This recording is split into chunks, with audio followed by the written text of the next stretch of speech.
and sitting back. That's why I'm not mad at a lot of pastors that don't do it. I get it. Right. But then if you know about it, like me, I've been doing this 19 years, there's no excuse not to book me. None whatsoever. You see that walk? None whatsoever. I feel like I was a you have a good time. I like you already ready to laugh. That's what I'm talking about. I like it when you ready to laugh. This is what I tell people too. You have got to allow yourself to have a good time. Right. What happens is you come into a place and we look around and we say, oh, there's gonna be people. Oh, it's gonna be all right. And your spirit go down and like you're gonna get a refund. None of that's gonna happen. You gotta have a good time. I tell you right now, it's up to you to have a good time. I tell people all day long, I'm gonna do my job. Rather whoever's in the audience, I'm gonna give you a great show. I'm gonna tell you that right now. But it's up to you, audience. I can't do both jobs. I can't tell the jokes and laugh. That's too much. That's too much. We all have jobs to do. All right? If I'm gonna do my job, the comedian's gonna do it. You have a job to do. What's your job? Laugh. It's that simple. You ain't gotta whisper. You ain't gotta talk to nobody. You ain't gotta turn to your neighbor. I ain't gonna ask you to turn to your neighbor. I know we in church. Matter of fact, turn to your neighbor and say, I'm not gonna turn to you on tonight. After this, I ain't gonna turn. Turn to your neighbor and say, after this, I ain't gonna turn to you. But for real, I want y'all to laugh, man, because people go through life, and I'm telling you, you don't even know what they go through. Seriously, people be going through things, we don't know why somebody laugh. So I told Bishop, I said, Bishop Wells, don't pack it out tonight, please. Don't pack out the house. I don't want to sell out tonight. I don't want to sell it out. I wanted this to be this many people right here. I said, look, give me this many people. That's all I need.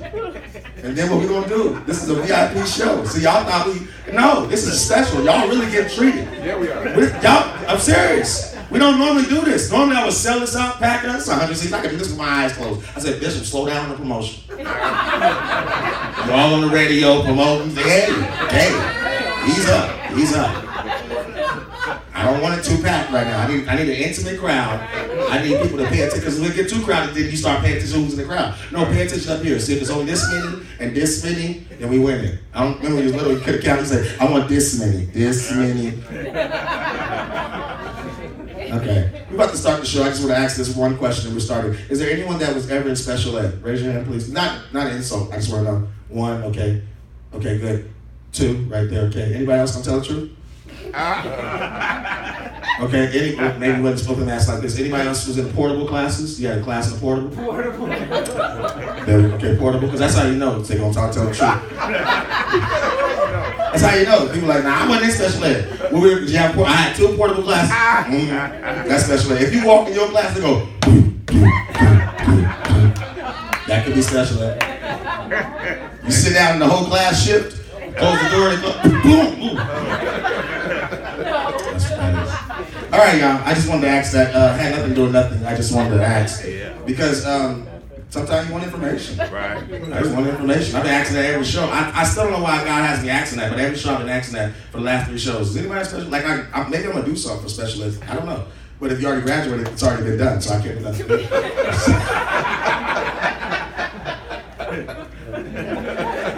So I gotta laugh at myself for this side right here, that row. Okay, I'm done. Without further ado, coming to the stage is one of my good friends. Sam, man, you got something up tempo. I need everything up tempo. Everything you play gotta be up tempo. You gotta bang it. I need you to bang it. Everything gotta knock. Boom. Y'all get it for this awesome sound system too, for real. This is nice. Love a church with a good sound system. Ain't that something? You can't preach to me with a raggedy sound system. You just can't do it. Especially I put too much in the offering plate. I need to hear what thus saith the Lord. Preach to me, talking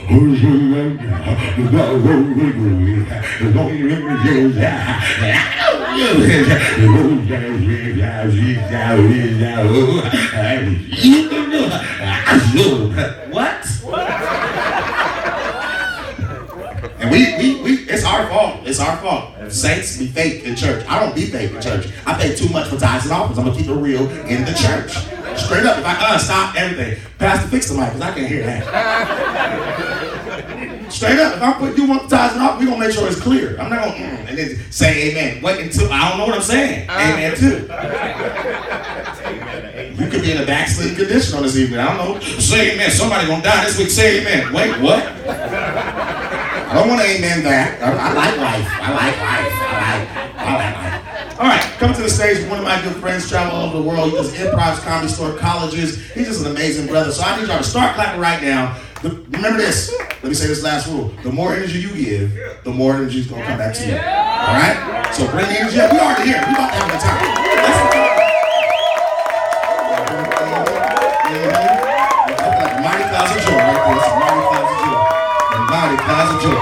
Welcome to the stage, my good friend, Ace Gian. Let him hear it.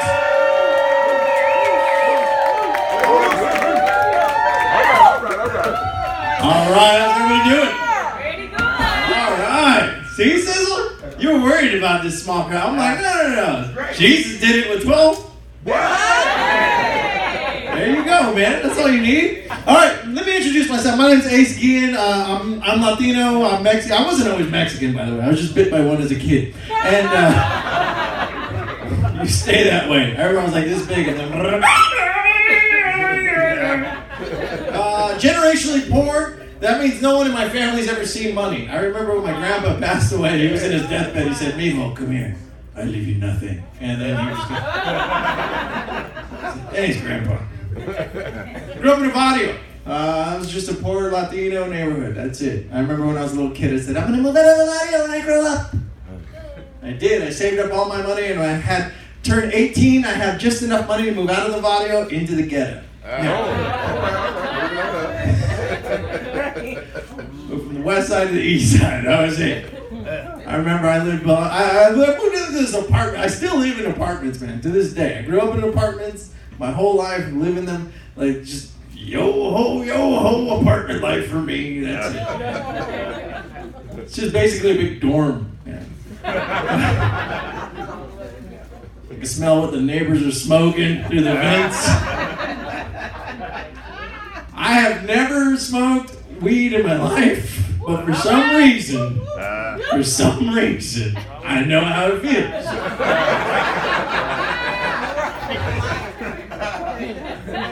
Last week I had a headache for 2 days and I couldn't feel it. That's how I know how it feels. I know my head hurts. I know it hurts.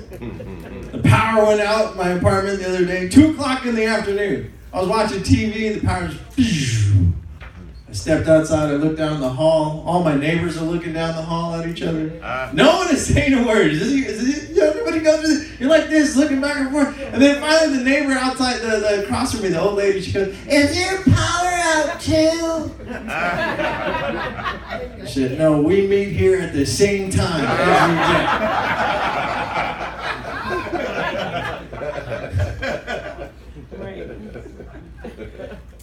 Did a show last week for a young hip crowd, and when I say young hip, I mean most of them had their hip replaced in the past 6 months.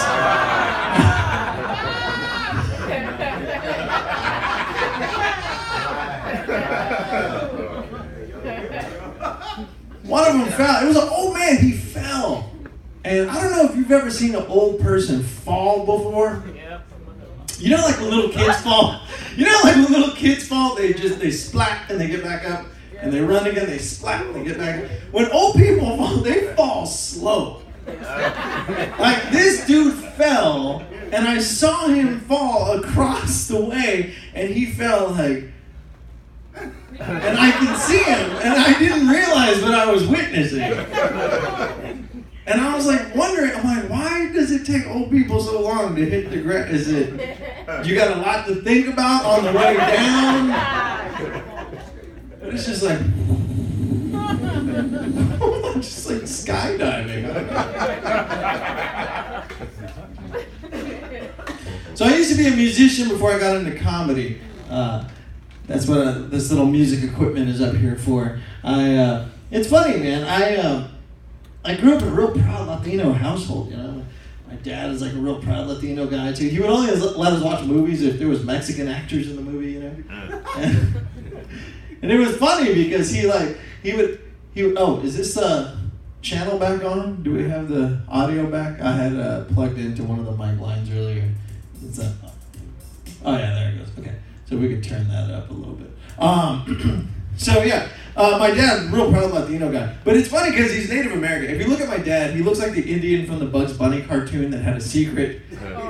Like he's like, "I know something, I won't tell. Like that's my dad. And he would only let us watch movies if there was Mexican actors in the movie. And he used to let us watch Star Wars. I'm like, "Hey, Pop, how come you let us watch Star Wars?" He's like, "Chewbacca's Mexican." I'm like, "Why would you think that?" He's all, "Look at him, he's brown, he's hairy, he doesn't speak English, he's a good mechanic.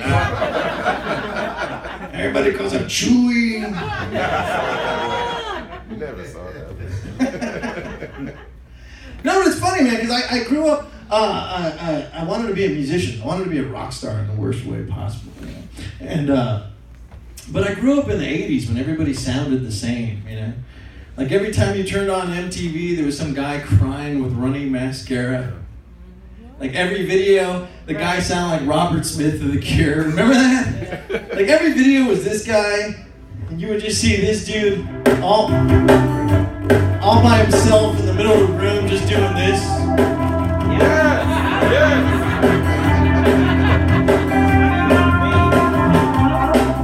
I don't know what it is about you. But you let me down. You really let me down. Gonna run into the field without you. Gonna spin around till I fall down. And I'm dizzy. I keep spinning around.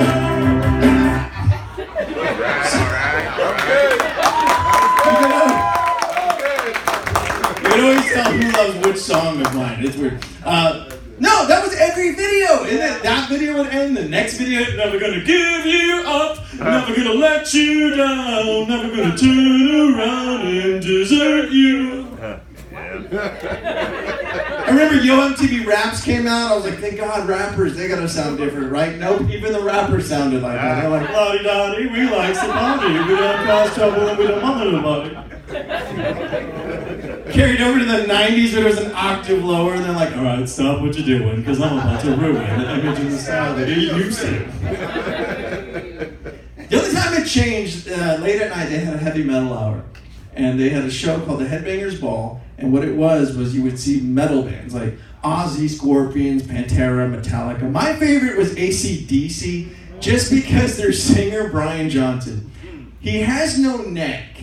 And if you ever watch him when he's singing, he looks like he just noticed he has no neck.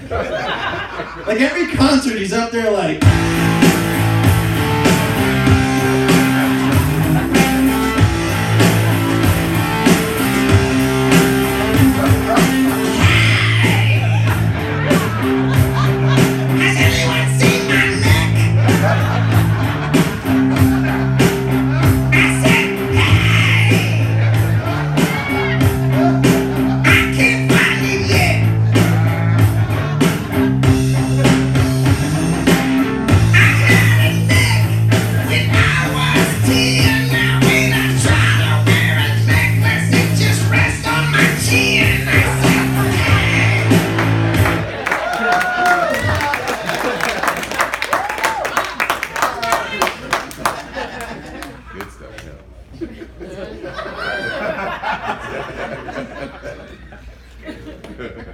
A lot of bands in different generations, they did what we'll say, they were on a lot of candy, you know?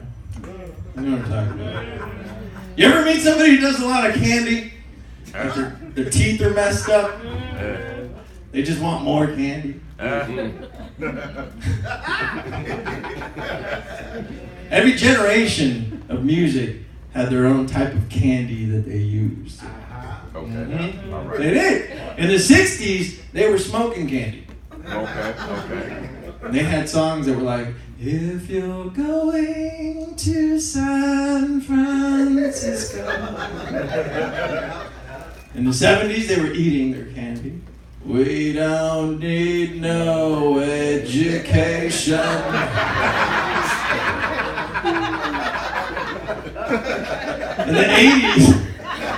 In the 80s, they were smelling their candy. And they would turn it Japanese, I think I'm turning Japanese, In the 90s, they were injecting their candy.